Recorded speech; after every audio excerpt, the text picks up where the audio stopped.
আব্বা দি গল্পের কথা কইতাছে, হবে কি গল্প কই? আব্বা আপনি বিয়ে করছেন? হারামজাদার জামাইয়ের কথাটা হললে আমি বিয়ে না করলে তুই বউ বালি করবি। তুই ডরাস না না?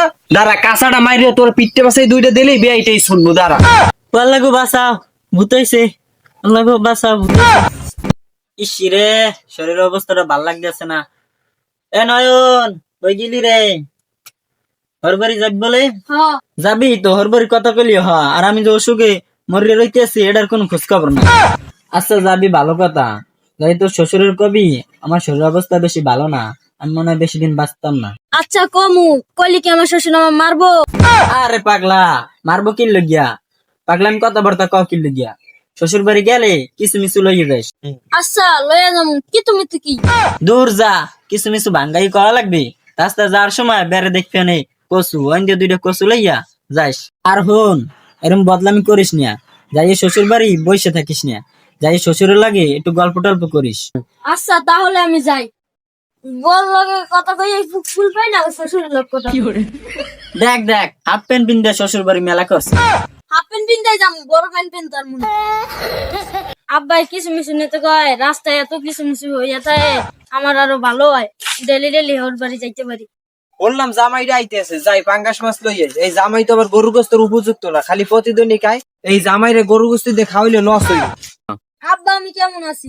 ধরো জামাই তুমি কেমন আছে আমি কম কেমনে? আরে হাতে কি লইয়ে? আব্বা আমি রাগ করেন কি লিগে? আমগো আব্বাই কইছে যাওয়ার সময় কচু মুচু লয়ে যাই। আমি আওয়ার টাইমে রাস্তার গুলে দেখি বেমালা কচু হয়ে দিছে, এন্ডে দুইটা লয়ে আইছে। আর আমগো আব্বা হইলে বস্তা ভরে লয়ে আইতো। দূর জামাই আইন্দে যাও দি। ওর বাড়ি কেউ কসু মুসু লইয়ে আর কি প্যান্ট পরে আইছো? হাফ প্যান্ট পরে ওর বাড়ি আইছে। কসু আনতে যাইয়ে প্যান্ট পরতে ভুলে গেছো? আরে আল্লাহ, আব্বাই দি হরির লাগে গল্প করতে কইছে। আবার কি গল্প করি? দি রাগ করতে আছে। হে জামাই গুতুর গুতুর করবি লিগে কি কইবে ক? আব্বাই দি গল্পের কথা কইতাছে, হবে কি গল্প কই? আব্বা আপনি বিয়ে করছেন?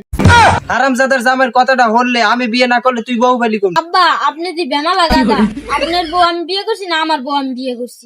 বেশারিস্তে জামাই কয় কি রে, আমার মা নিজে সব কই দেছে, আমি আর সমাজে মুখ দেখতে পারতাম না। আমি আর নাই, আমি মরে গেছি। আরে শ্বশুর আব্বা, আপনি তো মরে যাইতে চাইতেছেন, আমার ভাইও মরে যাইতে চাইতেছে। হ্যাঁ তো আমার মনে শেষ। আরে বেতারিস্তা জামাই, বেয়াই মরে গেছে, তুমি তাড়াতাড়ি বাড়ি যাও, আমি তাড়াতাড়ি সবকিছু গুছিয়ে আইতেছি। ও শ্বশুর আব্বা কচু লইয়া যান। আরে বেতারিস্তা জামাই বা তাড়াতাড়ি কসু মশালাই বাড়িতে যা, বিশাল বিপদ, আমি আইতেছি। বিশাল বিপদ বলে? মরে গেছে বলে? আচ্ছা আচ্ছা, বিশাল বিপদ? কি বিপদ শুনি তো? ওই বাড়ি গেছিলাম, শ্বশুর কইছে বিশাল বিপদ, মরে গেছে বলে। আরে আমার বেআইডে মরে গেছে, বেআইডে কত ভালো হলে রে। আচ্ছা তুই ব্যাগটা গুছা, হলে রওনা দে তুই। আমি আর যাইতে আর মনে, শ্বশুরে যে আমার কুদাকুদি করে, আমি যান। আরে বেআইডে মরে গেছে, কি সুন্দর বেআইডিয়া। আমার আদোয়া মোরাক পোলাও খাওয়াইতে, দুইয়াও খাওয়াইতে না, এই বেআইডে মরে গেছে। এই হাবা গাবা পোলাটার লোকে বেআইডে মারা গেছে, বয়সও তো অত বেশি হলে না, কি অল্প বয়সে মারা গেছে, মানতেও পারি না। আরে আমার বেআইডে মারা গেল রে, বেআইডে গো। আরে কি করে এটা মানতে পারতেছি না। আরে সর্বনাশ, বেআই তো ভূতই আমাকে বাড়ির দিকে রওনা দিছে। আল্লাহ গো বাঁচাও, ভূত হইছে। আল্লাহ গো বাঁচাও, ভূত হইছে। সর্বনাশ, বেআই তো ভূতই আইছে। বেআইয়ের পোলারে আমি যে জাতা মাতা করছি, যে গালি গেলি দিছি, এখন তো বেআই আমার মারতে আইছে। আল্লাহ গো, এখন তো আমার জাতা মেরে ধরবে। না না, ভয় পাওয়া যাবে না।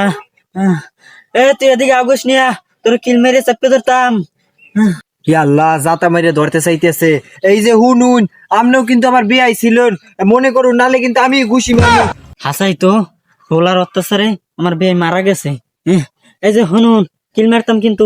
আল্লাহ আল্লাহ আল্লাহ আল্লাহ, ডরাইলে কিন্তু চলতো না। এই যে হুনুন, আমিও কিন্তু কিল মারতাম। দিলি দিলি।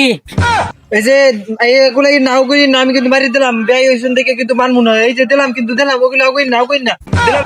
আপনি কি মনে করছেন আমার আমি ছাড়িয়ে দিতাম? ভূতই আইসেন দেখিয়া আমার মারতেছেন না? হ্যাঁ, দূরে যান, নাহলে কিন্তু মারবো। তুই ডরাস না না? দাঁড়া কাঁচাটা মাইরে তোর পিঠে পাশে দুইটা দিলেই বেআইটাই শুনবো। দাঁড়া। আরে সর্বনাশ, ও ভূতই আমার ঠেসা মেরে ধরবে, ও কাঁচা দিয়ে আমার ধরতে চায়। তোর গলাটা কিন্তু আমি একটা ঠেসা মারি ধরমু। তুমি আমার গলা ভাঙবা, আমি কি তোমার ছাড়িয়ে দেবো? তোমারও আমি ঠেসা মারিয়ে দেবো। ভূত হইছো দেখে তোকে আমি ছাড়িয়ে দিতাম না। তুই বুতোস দেখে তোরও আমি ছাড়িয়ে দিতাম না। তোর এন্টি দিয়ে আমি খই গেলাম। তোর এন্টিডি আমি খইলুম।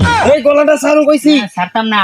এই তুমি গলাটা না ছাড়লে কিন্তু তোমার টুটিতে ছিঁড়িয়ে লাইতাম। এ তুই কই যাস দেখছো, ছাড়ে না তো। তুই কই যাস তোর এ, তুই ছাড়। জায়গা নাই, তুই ভূত হইছিস দেখি এ, কিস ছাড়। তোর জায়গা নাই। দেখছো সারে না এ তুই সারো না তুই আমি সারবো না কইছিস স্যার সারবো না এ তুই আমার ঠ্যাং স্যার কইছিস সারবো না তুই সারো না দেখে আমি সারবো না হনো তুই ভূত হচ্ছে দেখে সার পাইতি না তোর আমি পরে মন্ত্র দিয়ে আটকাই ফেলতাম এই যে হনুই তাবিজ মাস কিন্তু আমি কম পারি না, তোর মতো ভূতেরে কিন্তু এই জায়গায় বান মারি আটকাই দিতাম। কই যা এনে যা। তুই এনে যা কইছি যা তোর পাই না আমার বেডের মাটি দিতে পারলাম না ওই আমি এখনই তোরে বান মারি দিতাম। কিরিমিরি কটাক বেয়ের বুট ফটাক গার মটকাই দিলাম কটাক। রাখ তোর কটাক গটাক আমি কিন্তু মন্ত্র জানি আমি এখন কিন্তু মন্ত্র করিয়া জিনটি নানমু এবার তোর গার মটকাই দেবে রাখ তোর কটাক এই হারামি জামাইদের জন্য এই অবস্থা। ও আইয়ে কয় আর বাপে মারা গেছে, আমি এখন ওই জানাজা পড়তে যাওয়ার টাইমে আমার এখন ভূতে আঁকড়াই ধরছে। সর্বনাশ সে কথাবার্তা ভূতই আমনে কার জানা যায় যাইতেছে আরে আমি ভূত না, আমনে ভূত। আমনের জানাজা পড়তেই তো আমি যাইতে। কেন্দা দিয়ে কইলে আপনি মরে গেছেন এর লেগে তো আমি যেটাই যা আপনার জানা যায় যাইতেছিলাম আরে আমি তো জানি এই জামাই কইলে আপনি বলে মরি গেছেন, এলে আমি তো হাইজেটে আমনের জানাজা যাইতেছি। আবে আই রাগ করেন না এটা আমার পাগলা পোলার কাণ্ড নাচছে